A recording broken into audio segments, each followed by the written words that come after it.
Josh Gross, thanks for coming on The Exchange once again. Thanks for having me on The Exchange once again. Every month you invite me back, and I'm always like, really? You guys are so great. Thank you. Do you ever doubt that we'll have you back? Every month. It's just in perpetual state of anxiety. It's like, what did I say? Am I out now? Is that it? Do I get to wander the wilderness alone, shaking people, saying, hey, do you want to hear about what live music is coming to Southern Oregon and Northern California? Because I'd love to tell you. And then they go, okay, dude.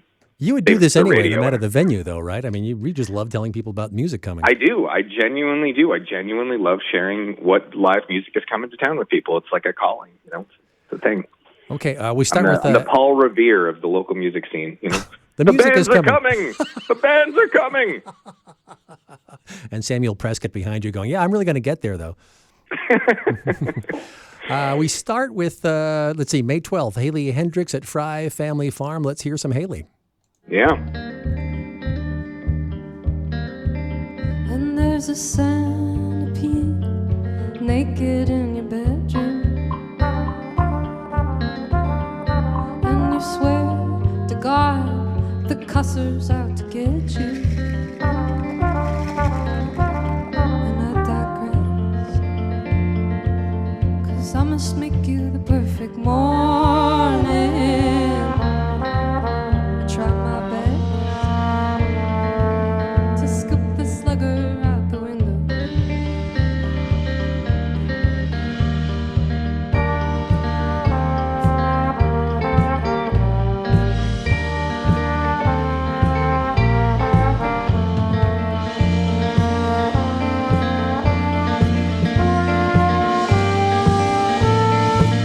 And there's a praying mantis prancing on your bathtub. I'm going to end up saying this about every clip, I think, but boy, there's a lot going on in there. Yeah, there really is. It is hard to make trombone sound so soothing, and yet she did it so magnificently. Haley Hendricks is a folk singer at Portland, I believe, and I just love how like gentle and soothing her stuff is. And, you know, she's just got this big concept piece called "I Really Need to Start a Garden," about just sort of like this idea of like trying to find some stuff that's like soothing and gentle and sort of gives you some sort of sense of peace and like centeredness. And I think you can really hear it in a tune like that one. That one's called "The Bug Collector." I think that was the clip of them playing it live on KEXP in Seattle. Is that right? I think so, yeah. Mm-hmm. Yeah, which is like they managed to bring it like that gentle and that soothing live. I mean, that's impressive. It's hard because usually you get on stage and you're like, all right, there's an audience, let's dance, let's do this, and you know, and she's like, no, let's all, you know, like feel it down to our cores, and I think that's pretty cool. And you know, that's I think the vibe you want at like a farm show too. So I find myself wondering again, I'm trying not to get into the discussion of genre. I seem to beat this one to death, but the idea being, how do you signal to people who haven't heard your stuff what they will know about your stuff by hearing it? You know, the modern genre is no genre or all genre, and it's because, you know, like streaming has really collapsed a lot of things into one another. And so it's like you can now experience everything equally, you know, from all across time and, you know, like whatever you want. And it's really created a lot more sub-hypheness. But I mean, to me, this is modern folk music. Like, I think people hear the word folk music and they think, oh, okay, it's like, you know, Lay Down Your Head, Tom Dooley or something by the Kingston Trio. And sure, that was folk music then, but folk music means like of the people. And this is something that just sort of sounds like this is what the people are sitting around strumming on the acoustic guitar now, which includes some more modern elements of indie and electronic and, you know, or little bits of like rock mixed in, but it still has that same sort of like vibe. And I don't like saying neo-folk because that sounds like, you know, it's like Mad Max or something like that. But you know, it really, to me, this is just sort of modern folk music, you know? That's Haley Hendricks. This is what Joni Mitchell would be doing if she were contemporary today, you know, to me. Haley Hendricks at Fry Family Farm on the 12th of May. On the 22nd of May, we have Escape from the Zoo coming to JB's in Medford. And I'd like to believe that the art came from me and it wasn't the drugs, but it truly is frightening deep down inside of me. I'm not so sure that it was.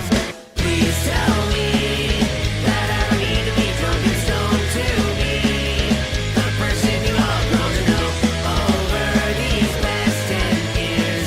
Basically a sentient year.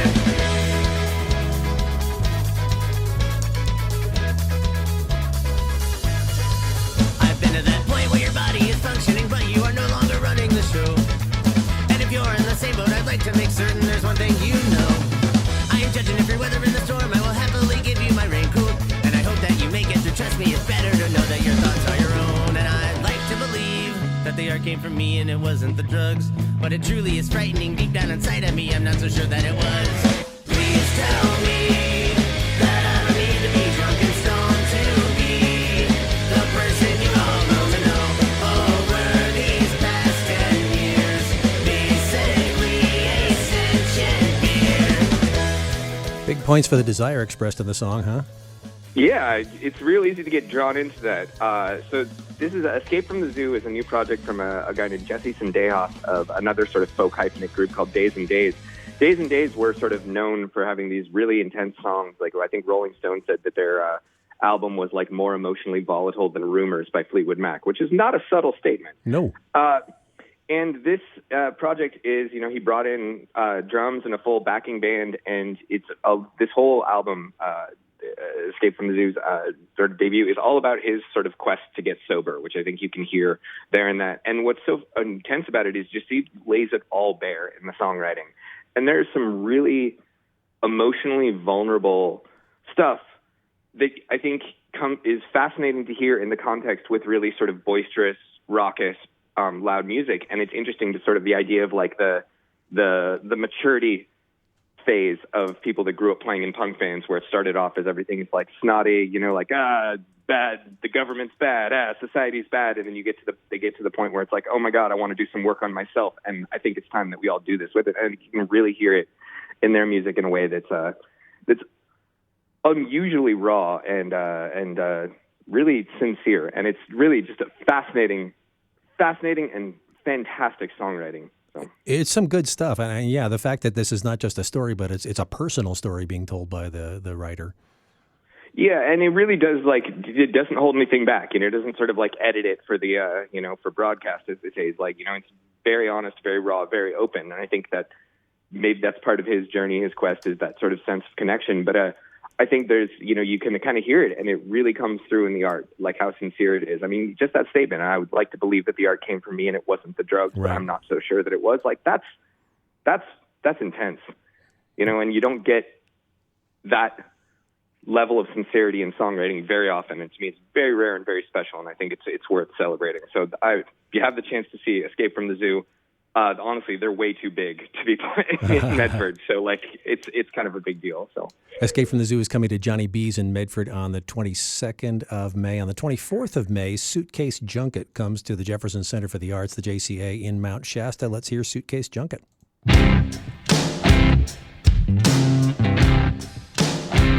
We were waiting for the times to change with small acts and weather vanes, working out all the well-earned blame and a chorus of no's, but loose teeth and a gentle touch.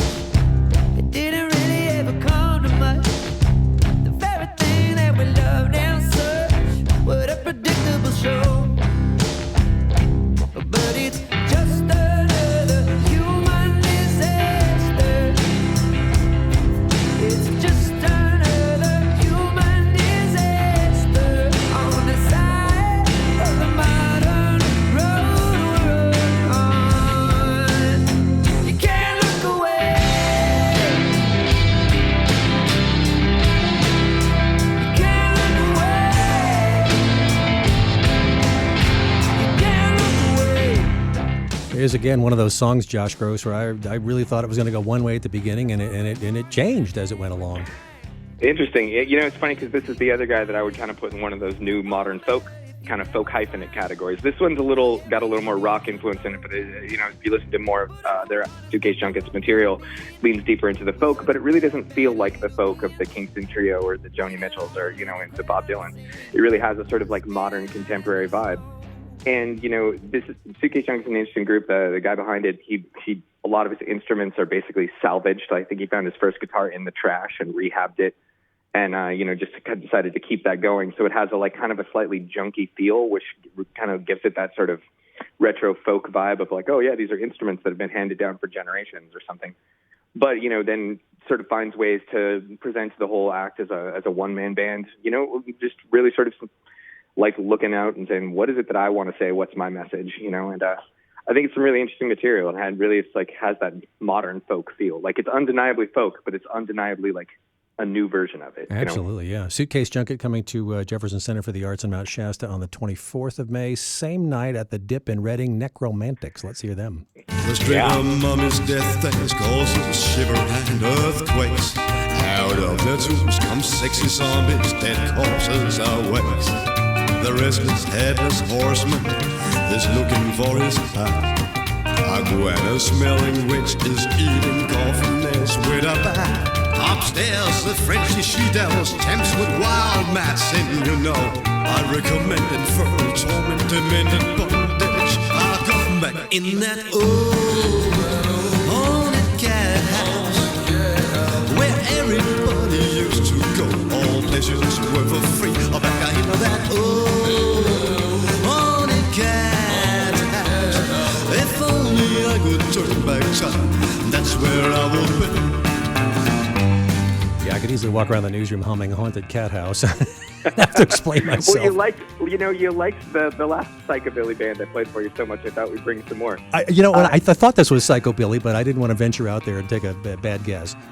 This is more than just psychobilly. This is probably one of the top 5 psychobilly bands in the world. Like, if you were making a list of the biggest groups, they'd definitely be on it. These guys have been around since 1989. They're from the Netherlands. And I always say, if you get a chance to see a band that's from another country, go do it, because it's a lot harder to tour internationally than you'd think. So you may not get a chance to see me, especially if they've been touring since 1989. And there's a point where they're sort of looking at, eyeing the clock and going, maybe it's time to call this a day. But these guys are great. They're sort of known for very visually iconic. Their singer, their front person, plays an upright bass that's actually made out of a coffin. So it's got this very sort of strong visual imagery. But they've been around since 1989, sort of really bringing together classic American rockabilly, which is very big in the Netherlands, in Scandinavia in general, and with sort of classic 1950s and 60s horror themes, like classic movie monster sort of stuff. That's why the song's called Haunted Cat House. It's like, what were the greasers of the day sort of doing with it, and then you just kind of lean into that and play with those themes, It's Necromantics coming to the Dip in Reading on the 24th of May, and then over the course of 4 days, the 26th through the 29th, the Ashland World Music Festival, and Jake Blunt is going to be our exemplar. Once there was no light, once there was no light, once there was no light, I heard the angels singing, don't go down, don't go down, don't go down. I heard the angels singing. Oh, this dark old world, this dark old world, this dark old world. I heard the angels singing. Don't go down, don't go down, don't go down. I heard the angels singing. So over the course of 4 days, far from the only act there, clearly, Josh. Oh, definitely. There are way more bands than I can even remember playing. It's all going to be happening at the Ashland, the band shell in Lithia Park. Big old festival. A couple words about Jake Blunt, but Jake Blunt's another example of what we were talking about, that sort of idea of modern folk. Jake Blunt's big project right now is this sort of concept album of taking old Negro spirituals and sort of infusing them with some modern production elements, electronic drums, that sort of thing, and turning it into a sort of Afrofuturist concept album, which is, it's, again, one of those things. It's undeniably folk, but it is absolutely 100% contemporary, and it's just fascinating stuff. And that's just the tip of the iceberg. There are so many great groups playing over the course of that festival, doing some really interesting stuff all across the sort of folk and world spectrum. And a lot of them are being brought in, from all over. I'm pretty sure Jake Blunt is from Vermont or somewhere on the East Coast. And then, there's definitely some groups coming up from San Francisco. I think there's some coming in internationally. So it's, it's not just going to be oh, look, the standard old white people play the greatest hits of Africa, which is, all too often what folk world music ends up being. All right. Well, a whole great list once again, from Josh Gross with this month's edition of Rogue Sounds. Thanks again for joining us one more time on the Jefferson Exchange. Thanks again for having me, Jeffrey. It's always a pleasure.